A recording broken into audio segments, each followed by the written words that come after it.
Today we are going to discuss about the two very important graphs of motion, right? Hello my dear children, welcome you all to day 5 for class 9 chapter motion. In the previous topic, in the previous video, we have discussed about the acceleration, the types of acceleration and the formulas, the SI unit. Today we are going to discuss about the two very important graphs of motion, right? तो सबसे पहले आपको पता ही होगा कि graph क्या होते हैं. तो जैसे ही मैंने सवाल पूछा ग्राफ, तो आपके दिमाग में घूमने लगे होंगे वो रेड, ब्लू, ग्रीन कलर वाले पेपर्स, राइट, पेजेस, जिसमें ब्रॉड लाइंस होती थी, राइट, कुछ बोल्ड लाइंस होती हैं, कुछ बड़ी बारीक लाइंस होती हैं. तो ग्राफ का मतलब वो तो है, yes, you are recognising the right thing, but actual में ग्राफ क्या होता है? ग्राफ होता है किसी भी डेटा को हमने प्रेजेंट करना है. सपोज कि क्रिकेट मैचेस हैं, आईपीएल में हम देखते थे, राइट, तो बड़े बड़े जो कंपनीज होती हैं वो डेटा अपना ग्राफिकल मेथड से ही क्यों यूज करती हैं डिस्प्ले करने के लिए? क्योंकि जो ग्राफ है उससे स्टडी करना डेटा को ईजी रहता है, आइडेंटिफाई करना चीज़ों को, समझना चीज़ों को ईजी रहता है, राइट. अब सपोज 500 लोगों का कुछ डेटा है, सर्वे है, तो उसको प्रेजेंट करना है एक पेपर पे लिखने की बजाय graphical presentation is too easy. But उस ग्राफ में होता क्या है? उसमें लाइंस होती हैं जिसको हम डिवाइड करते हैं हॉरिजॉन्टल और वर्टिकल एक्सिस में. तो हॉरिजॉन्टल जो ऊपर वाले होते हैं वो होते हैं प्लस, पॉजिटिव एक्स एक्सिस, नीचे वाले जो होते हैं नेगेटिव, और एक साइड में होता है प्लस वाई और एक साइड में नेगेटिव वाई. अब क्वेश्चन ये आता है कि किस तरीके से हमें डिसाइड करना है कि हमें कौन सी क्वांटिटी को चूज करना है वहां पे, कि किसको एक्स एक्सिस पे लेना है और किसको वाई एक्सिस पे लेना है, ये क्वेश्चन है. तो उसको अंडरस्टैंड करने के लिए आपको समझना है दो तरह की क्वांटिटीज, एक होती है डिपेंडेंट क्वांटिटी और एक होती है इंडिपेंडेंट क्वांटिटी. तो dependent quantity means, dependent quantity मतलब होता है कि विच quantity, the quantity which depend on other quantity. और इंडिपेंडेंट होता है जो किसी पे डिपेंड नहीं करता, वो खुद मस्त चाल चलता है अपनी, उसको किसी से कोई फर्क नहीं पड़ता, चाहे वो रुके चाहे वो चले. और वो एक ऐसी क्वांटिटी है versatile, unique, that is time. तो टाइम को हमेशा हम एक्स एक्सिस पे लेते हैं because time is independent quantity. क्योंकि कोई भी चीज चले, रुके, मरे, जिए, उसको कोई फर्क नहीं पड़ता, टाइम ने आगे बढ़ना ही बढ़ना है, टाइम वापस कभी नहीं आता. ओके, इसलिए पेरेंट्स कहते हैं कि बेटा पढ़ ले, ये टाइम वापस नहीं आएगा. तो वाकई में ही नहीं आता, क्योंकि कल वाली शाम हम आज वापस नहीं ला सकते. तो उसी तरीके से टाइम है इंडिपेंडेंट क्वांटिटी. तो इसी वजह से हम करते हैं एक्स एक्सिस पे, और वाई एक्सिस पे करते हैं जो भी दूसरी क्वांटिटी जो डिपेंड करती है टाइम पे. डिस्टेंस टाइम के साथ बढ़ रहा है, डिपेंडिंग है. स्पीड टाइम के साथ कम ज्यादा हो रही है, डिपेंडिंग है. वेलोसिटी डिपेंडिंग है. एक्सेलरेशन, वेलोसिटी, वेट, सब कुछ डिपेंड है टाइम पे, राइट. तो इसी वजह से एक्स एक्सिस पे बेटा लेते हैं हम टाइम. याद हो गया? अब वाई एक्सिस पे कोई भी क्वांटिटी ले लो. अब इस चैप्टर में हम करने वाले हैं दो तरह के ग्राफ. तो फर्स्ट हमारा है distance time graph. Distance time graph क्या है बेटा? कि जो डिस्टेंस टाइम ग्राफ होता है ना, डिस्टेंस टाइम ग्राफ में हम करते हैं दो चीजों को. कैसे? कि इसमें दो चीजें नजर आ रही हैं आपको, आ रही है कि नहीं? डिस्टेंस टाइम ग्राफ में एक डिस्टेंस है और दूसरा टाइम है. तो अब समझना इस चीज को, डिस्टेंस कैसे और टाइम कैसे. तो डिस्टेंस और टाइम, कौन सा ऐसा फॉर्मूला है मोशन चैप्टर के अंदर जो हमने फॉर्मूलाज किए हैं अभी तक कि जिसमें डिस्टेंस और टाइम आते हैं? तो वो फॉर्मूला हमारे दिमाग में सिर्फ एक ही आता है, दैट इज स्पीड. तो आप बोलोगे कि सर स्पीड आ रहा है दिमाग में, तो इसका मतलब हम डिस्टेंस टाइम ग्राफ से क्या फाइंड आउट कर सकते हैं? स्पीड. सबसे पहले हम लिखेंगे इसके सिग्निफिकेंस, राइट. यहां हम मेंशन कर लेते हैं significance of distance time graph, that is significance. Okay, तो सिग्निफिकेंस में फर्स्ट सिग्निफिकेंस हमारे पास आ गया, speed can be measured, right. Distance time graph given है, तो अगर पूछा जाए कि क्या फाइंड आउट कर सकते हो इससे, तो धड़ल्ले से बोल देना कि हम तो जी स्पीड फाइंड आउट कर सकते हैं डिस्टेंस टाइम ग्राफ से। अगर कोई कहे कि एक्सेलरेशन फाइंड करके दिखा, अरे नहीं भाई पागल है क्या, एक्सेलरेशन फाइंड आउट नहीं कर सकते, क्या फाइंड आउट कर सकते हैं, स्पीड, राइट। तो सेकंड हमारे पास है, और क्या हमें हेल्प करते हैं, it will tell us about the nature of motion, nature of motion, right. Nature of motion भी पता कर सकते हैं हम। अब मैं ये दोनों चीजें बताऊंगा आपको कैसे कर सकते हैं। तो सबसे पहले अब आपके दिमाग में आ रहा होगा कि सर ग्राफ है, तो ग्राफ से हम कैसे फाइंड आउट करेंगे। ग्राफ में तो डेटा गिवन होता है, डेटा से कैसे फाइंड आउट करेंगे कि स्पीड कितनी है, वो भी सीखेंगे। देखो, तो सपोज हमारे पास ये है डिस्टेंस टाइम ग्राफ, इतना लाइन बिगड़ जाती है इसमें, ओके। ये हो गया टाइम और ये हो गया डिस्टेंस, राइट। तो डिस्टेंस टाइम ग्राफ में सपोज करो कि बॉडी ने यहां से यहां तक कवर किया, ओके। तो यहां से चली बॉडी, बी पोजीशन पे आके रुक गई, राइट। तो अब आपको फाइंड आउट करना है स्पीड, कि सर इसमें स्पीड कैसे फाइंड आउट होगी। अब स्पीड देखो, सपोज इसके इंटरवल ये है, थोड़े थोड़े टाइम में उसने बोल दिया कि ये सी है, ये डी है, कहता है यहां से सी से डी तक, सी से डी तक की कहता है स्पीड फाइंड आउट करके दिखाओ। तो आप क्या करोगे, पहले टाइम एक्सिस पे मिलाओगे इसको भी और इसको भी। सपोज ये T1 है, यहां पे T2 था और ये T3 हो गया। डिस्टेंस भी हम मेंशन कर देते हैं, डिस्टेंस इस पॉइंट पे D1 था, ये D2 हो गया, ये D3 हो गया, राइट। तो अब इसमें स्पीड कैसे आ जाएगी बेटा, speed will be is equal to, क्योंकि ये इंटरवल था T1 से T3, D1 से D3, तो स्पीड का फॉर्मूला क्या था, डिस्टेंस अपॉन टाइम। तो डिस्टेंस कितना कवर किया, इतना, कैसे निकलेगा, D3 माइनस D1, कितना टाइम हुआ, T3 minus T1, very simple. तो स्लोप बोलते हैं इसको बेटा, जो ए बी मैंने बनाई है उसको बोलते हैं स्लोप। तो स्लोप के अंदर जितना भी टाइम आएगा और जितना भी डिस्टेंस आएगा वो आप final value minus initial value करके कैलकुलेट कर लोगे। तो इस तरीके से बेटा आप लोग स्पीड फाइंड आउट कर सकते हो। स्पीड का हो गया। अब देखेंगे हम कि नेचर ऑफ मोशन, फर्स्ट हमने बता दिया कि स्पीड कैसे कैलकुलेट कर सकते हैं। अब हम करेंगे नेचर ऑफ मोशन, कि नेचर ऑफ मोशन कैसे बताएगा। नेचर ऑफ मोशन के लिए हम करेंगे different types of graph. Different types of graph में जैसे फर्स्ट ग्राफ हमारे पास आ गया इस तरीके का। अगर तो मेरा डिस्टेंस टाइम ग्राफ कुछ इस तरीके का है, ये टाइम हो गया, ये डिस्टेंस हो गया और ये ऐसा है, राइट। मतलब बॉडी का जो डिस्टेंस है वो चेंज हो रहा है। तो that means what I will say कि बॉडी का मोशन जो है वो है यूनिफॉर्म, कहता body is moving with uniform motion, क्योंकि वो इक्वल टाइम में इक्वल डिस्टेंस कवर कर रही है। और हमने यूनिफॉर्म मोशन की डेफिनेशन में मैंने आपको बताया था कि बॉडी जब इक्वल डिस्टेंसेस कवर करती है इक्वल टाइम इंटरवल्स में, तो वो क्या हो जाती है, यूनिफॉर्म मोशन में, ओके। अब सेकंड है हमारे पास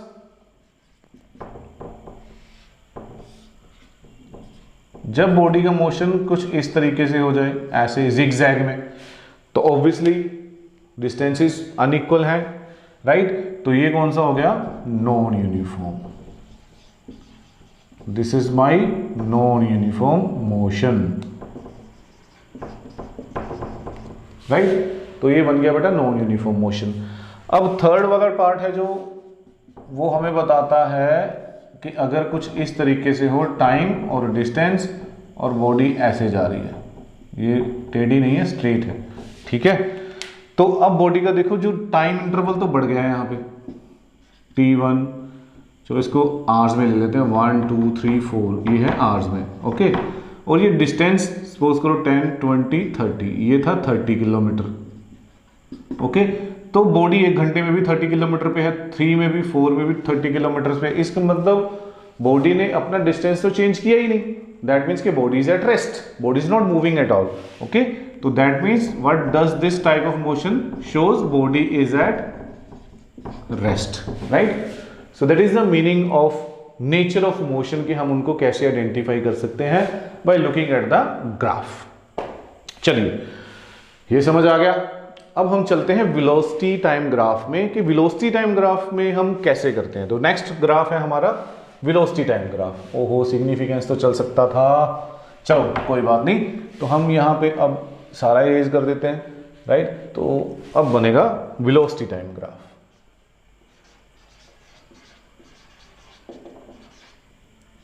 राइट।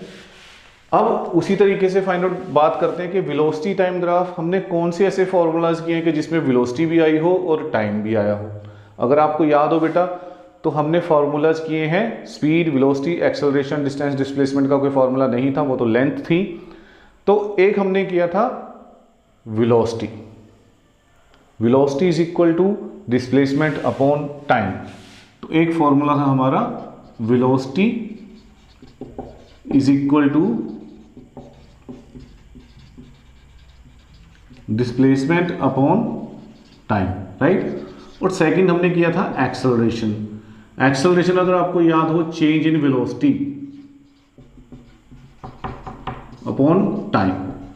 अब इन दो फॉर्मूलाज के अंदर वेलोसिटी भी है और टाइम भी है, और अच्छे से है, हमें दिख रही है, समझ आ चुकी है, ये चीजें हम लोग कर चुके हैं। मैंने आपको करवाया है लास्ट टू लास्ट वीडियो में कि व्हाट इज वेलोसिटी। एक्सेलरेशन हमने लास्ट वीडियो में किया था। तो ध्यान से देखो, वेलोसिटी टाइम ग्राफ में है, वेलोसिटी टाइम ग्राफ में है। तो वेलोसिटी टाइम से हम क्या फाइंड आउट कर सकते हैं? डिस्प्लेसमेंट कर सकते हैं। और वेलोसिटी टाइम से हम क्या फाइंड आउट कर सकते हैं? एक्सेलरेशन। तो इसका तो डबल सिग्निफिकेंस हो गया, डबल बोनस देगा ये हमें, है ना। तो इसको हम देखेंगे सबसे पहले सिग्निफिकेंस, उसी तरीके से। तो सिग्निफिकेंस में बेटा फर्स्ट आ गया, क्या फाइंड आउट कर सकते हैं? वेलोसिटी टाइम ग्राफ से डिस्प्लेसमेंट भी कैलकुलेट कर सकते हैं एंड एक्सेलरेशन भी कैलकुलेट कर सकते हैं। Displacement and acceleration can be measured. हो गया। सेकंड, डिस्प्लेसमेंट एक्सेलरेशन होगी। अब वेलोसिटी टाइम हमें डिस्प्लेसमेंट के बारे में तो कुछ बताया कि नहीं। क्यों? डिस्प्लेसमेंट क्या है बेटा? हमेशा स्ट्रेट लाइन है, always straight line from initial to final position. तो वेलोसिटी टाइम ग्राफ हमें किसके बारे में बता सकती है? एक्सेलरेशन के बारे में, एक्सेलरेशन ए, राइट। तो इसका मतलब सेकंड सिग्निफिकेंस क्या है इसका? कि it will tell us about the nature of acceleration, right. तो नेचर ऑफ एक्सेलरेशन कि पॉजिटिव है, नेगेटिव है, जीरो है, उसके बारे में बताएगी। Nature of acceleration, acceleration. तो अब हमारे पास आ गया acceleration, nature of acceleration, displacement, acceleration, right. तो अब हम बताएंगे कि कैसे भाई displacement and acceleration find out करेंगे और कैसे nature of acceleration find out करेंगे। तो सबसे पहले हम फाइंड आउट करते हैं, बात करते हैं डिस्प्लेसमेंट की, राइट। कि डिस्प्लेसमेंट को मेजर करना, डिस्प्लेसमेंट को कैसे मेजर करेंगे। सपोज अगर मेरे पास ग्राफ है अब इस तरीके का, टाइम आ गया इधर और ये आ गई वेलोसिटी। अब कहता बॉडी का जो मोशन है वो है भाई यहां से। देखो अगर यहां से स्टार्ट होता है ना मोशन, तो इसका मतलब बॉडी की वेलोसिटी थी 0, राइट। अगर यहां से हो तो उसके पास कुछ ना कुछ वेलोसिटी थी, ये नहीं बताऊंगा मैं कितनी थी क्योंकि ये सरप्राइज है। सरप्राइज नहीं है एक्चुअली, ये बेटा गिवन ही होता है, बस कुछ भी वैल्यू गिवन होगी ग्राफ में या हम अज्यूम कर सकते हैं अपनी तरफ से, राइट। तो अब इसमें डिस्प्लेसमेंट कैसे फाइंड आउट करेंगे? ये तो वेलोसिटी और टाइम है, तो डिस्प्लेसमेंट कैसे फाइंड आउट होगी। अब कहता इसको बोलते हैं स्लोप, राइट। क्या बोलते हैं? स्लोप। तो स्लोप के नीचे अगर सपोज करो, उसी तरीके से मैं टाइम इंटरवल डिवाइड कर देता हूं बेटा इसमें फिर से। सपोज की बॉडी 1 2 3 4, ये हमारे पास इस तरीके की ये इंटरवल्स पे मिल रही हैं लाइंस। ये तो हम ड्रॉ कर रहे हैं अपनी तरफ से, T1 T2 T3 T4, right. तो ये लिखते हैं V1 V2 V3। अब वो बोलेगा कि कहता डिस्प्लेसमेंट कैसे फाइंड आउट करोगे। तो डिस्प्लेसमेंट सपोज उसने बोल दिया find displacement between T2 and T3। T2 and T3 interval के बीच में डिस्प्लेसमेंट कितनी होगी? हम क्या करेंगे, ऐसे ही लाइंस मिलाएंगे। तो T1 T2 के बीच 3 के बीच में, T2 और T3 के बीच में फिगर देखेंगे, जैसा कि मैंने इसको डार्क कर दिया है, राइट, शेड कर दिया मैंने इस पोर्शन को। तो वो जो फिगर बनी है ना मेरे पास, कोई भी फिगर बनेगी, अब जैसे ट्रेपीजियम दिख रही है आपको, तो उस ट्रेपीजियम का मैंने क्या करना है, एरिया फाइंड आउट कर देना है, वो मेरी डिस्प्लेसमेंट के इक्वल हो जाएगी। तो displacement will be equal to area under the curve. जितने भी इंटरवल में आपको उसने पूछा है तो वो आप डिस्प्लेसमेंट का बोल सकते हो। तो S इज इक्वल टू, ये बन गया T2 T3 V2 V3, that area okay और formed by T2 T3 V2 V3, ये टोटल हो गया, राइट। तो इस तरीके से इस इंटरवल में जितना भी एरिया बनेगा, इस वैल्यू को ले लीजिए, यहां से मिल जाएगी टाइम की, ये वाली वैल्यू आपको यहां से मिल जाएगी, इसकी वैल्यू, ये वाली वैल्यू आपको यहां से मिल जाएगी। तो अब आपको देखना है कि ट्रेपीजियम का एरिया क्या होता है, 1/2 into sum of parallel sides into perpendicular distance between them, right. तो बच्चों इस तरीके से आप डिस्प्लेसमेंट फाइंड आउट कर सकते हो, ठीक है। अब हम करेंगे एक्सेलरेशन। अब हम सीखेंगे कि एक्सेलरेशन कैसे फाइंड आउट करते हैं। अब एक्सेलरेशन फाइंड आउट करने के लिए, to find acceleration, acceleration find out करने के लिए जैसे मेरे पास ये ग्राफ आया, time and that is again sorry velocity है, ओके। अब फिर से मैं वही ग्राफ बना रहा हूं, वैसे इरेज करने की जरूरत नहीं थी, चलो कोई बात नहीं, ए बी, राइट। अब कहता है इसमें एक्सेलरेशन फाइंड आउट करो। तो एक्सेलरेशन फाइंड आउट करने के लिए आपको सबसे पहले समझना है स्लोप क्या है। स्लोप जो भी कर्व बनती है हमारी, वो हमारी स्लोप है, राइट। इसमें भी हमें बताया जाएगा कि किस इंटरवल में फाइंड आउट करनी है। सपोज कीजिए यहां से यहां तक, ये दो इंटरवल्स दे दिए उसने, इसको हम नाम दे देते हैं C एंड D, ठीक है। तो अब मुझे क्या करना है कि मुझे एक तो यहां से यहां तक टाइम पे मिला देना है, स्ट्रेट रखना है इसको, राइट। फिर इसको यहां से मिला देना, ये यहां से ऐसे, राइट। ये वाली लाइन बनी C से। तो ये क्या होगा, आप देख रहे हो यहाँ पे एक राइट एंगल ट्रायंगल फॉर्म होगी। इसको नाम दे देते हैं ABCDEFG। ध्यान से देखो बेटा, ट्रायंगल CDG एक ट्रायंगल बन गई। तो अब स्लोप को कैसे फाइंड आउट करते हैं, दैट्स एक्सेलरेशन जो होगी, acceleration will be is equal to slope of graph, right. उस ग्राफ की वो स्लोप होगी एक्सेलरेशन, ओके। अब एक्सेलरेशन के बाद हमारे पास आ गया ए। स्लोप को समझना अच्छे से। स्लोप क्या होती है बेटा, स्लोप का वैसे तो फॉर्मूला होता है टेंजेंट थीटा, और टेंजेंट थीटा होता है परपेंडिकुलर अपॉन बेस। तो लेकिन आपको टेंजेंट थीटा से अभी उलझना नहीं है, राइट। आपको क्या करना है, सिर्फ स्लोप के लिए यूज करना है perpendicular upon base. Right angle triangle हमने बना दी, परपेंडिकुलर इसमें क्या हो जाएगा, ये वाला point DG, right, upon CG। अब आप सोच रहे होंगे कि सर ये DG और CG लाएंगे कहाँ से, यहीं से भाई। CG की वैल्यू यहाँ से आएगी जितना ये टाइम इंटरवल होगा, और DG की वैल्यू यहाँ से आ जाएगी, इस पॉइंट से, यहाँ से लेंथ आ जाएगी, ओके। तो किसी भी पॉइंट पे आप एक्स एक्सिस और वाई एक्सिस पे मिलाइएगा तो वहाँ से परपेंडिकुलर और बेस की वैल्यू आ जाएगी और आपके पास एक्सेलरेशन आ जाएगी, ओके। तो एक्सेलरेशन होगी slope of graph. Slope of graph का फॉर्मूला है परपेंडिकुलर अपॉन बेस, भूलना नहीं है, ओके। चलिए, अब सेकंड था बेटा हमारा कि नेचर। जैसा मैंने आपको बताया था कि सेकंड सिग्निफिकेंस है नेचर ऑफ ग्राफ, कैसे फाइंड आउट करते हैं, अब उसको सीखना है। नेचर ऑफ एक्सेलरेशन के लिए हम अलग अलग यहाँ पे बनाएंगे। जैसे एक मेरे पास ग्राफ ये बनेगा, अगर ये टाइम है, यहाँ वेलोसिटी है और ये कुछ ऐसा है, राइट। तो इसका मतलब क्या है, स्ट्रेट लाइन, मतलब equal intervals change in velocity हो रही है, बढ़ भी रही है, इक्वली बढ़ रही है। तो दैट मीन्स ये कौन सा हो गया, यूनिफॉर्म एक्सेलरेशन। यूनिफॉर्म एक्सेलरेशन, तो इसको हम बोलते हैं uniform acceleration, okay.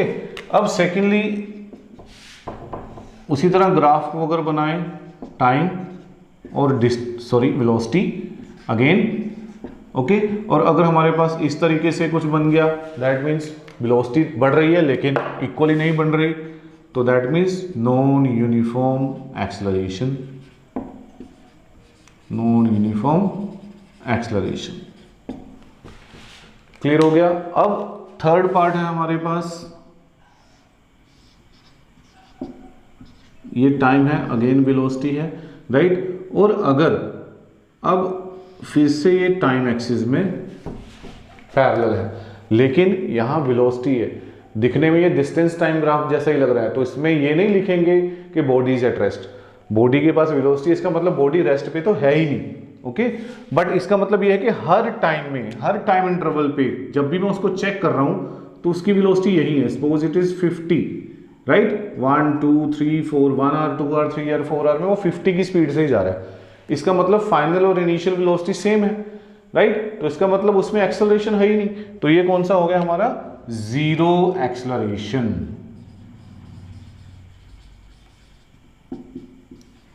Zero acceleration, right. Then हमारे पास नेक्स्ट आ गया अगेन टाइम, अगेन वेलोसिटी। अगर बॉडी इस तरीके से आ रही है तो देखो, अगर 50 किलोमीटर पर आवर से स्टार्ट करी तो यहाँ पे इसकी वैल्यू कितनी होगी, जीरो। टाइम बढ़ रहा है लेकिन वेलोसिटी जीरो पे आ गई, इसका मतलब वेलोसिटी कम हो गई, final velocity is less than initial velocity. तब हमारे पास क्या बन जाती है, नेगेटिव एक्सेलरेशन, या हम बोल सकते हैं नेगेटिव रिटार्डेशन। नेगेटिव एक्सेलरेशन को हम रिटार्डेशन भी बोल सकते हैं, ओके। तो I hope this is clear about velocity time graph, okay. तो दोबारा से सुनिए, सबसे पहले हमने डिस्टेंस टाइम ग्राफ से स्टार्ट किया था। तो डिस्टेंस टाइम ग्राफ से हम क्या, दो सिग्निफिकेंस है, one we can find out the speed and secondly we can find out about the nature of motion. Speed कैसे कैलकुलेट करते हैं, by calculating the area under the curve. जितना भी इंटरवल में पूछा जाए उतना एरिया कैलकुलेट कीजिए, जो भी फिगर बनेगी, ज्यादातर ट्रेपीजियम बनेगी, रेक्टेंगल या ट्रायंगल बन सकती है, स्क्वायर बन सकता है, इसके अलावा सर्कल तो बन नहीं सकता, okay. Secondly velocity time graph, velocity time graph से हम क्या फाइंड आउट कर सकते हैं, दो चीजें, acceleration and displacement. Second significance था nature of acceleration, positive negative zero uniform जो भी हो। तो डिस्प्लेसमेंट फाइंड आउट करने के लिए अगेन हम एरिया कर सकते हैं अंडर द कर्व, जितना भी एरिया बनेगा, राइट। और अगर हमें एक्सेलरेशन फाइंड आउट करनी है तो स्लोप से, ओके। तो these are the two ways by which we can calculate the two things, that is displacement and acceleration. So my dear children, I hope you have understood the topic very briefly. और अगर कोई doubt हो, you can just ask me in the comment box, or you can mail me at shekhar.seni83@gmail.com. And in the next video we will be discussing about the equations of motion, the significance of equations of motion. क्योंकि आपने सुना होगा कि equations of motion, भाई equations of motion पढ़ते क्यों हैं, तो मैं आपको बताऊंगा कि इक्वेशंस ऑफ मोशन हम क्यों पढ़ते हैं और कहाँ यूज कर सकते हैं। यस, अपनी डेली लाइफ में भी यूज कर सकते हैं इक्वेशंस ऑफ मोशन में। तो अगर आप फिजिक्स को अपनी चीज़ों में, डेली रूटीन चीज़ों में यूज करोगे, देखोगे ना, तो यू विल बी सरप्राइज्ड कि फिजिक्स तो हमारे चारों ओर घूमती है ऐसे ऐसे ऐसे, right. Thank you for watching my YouTube channel science with Shekhar sir. Don't forget to subscribe, share and like my YouTube channel and keep on watching for the more videos.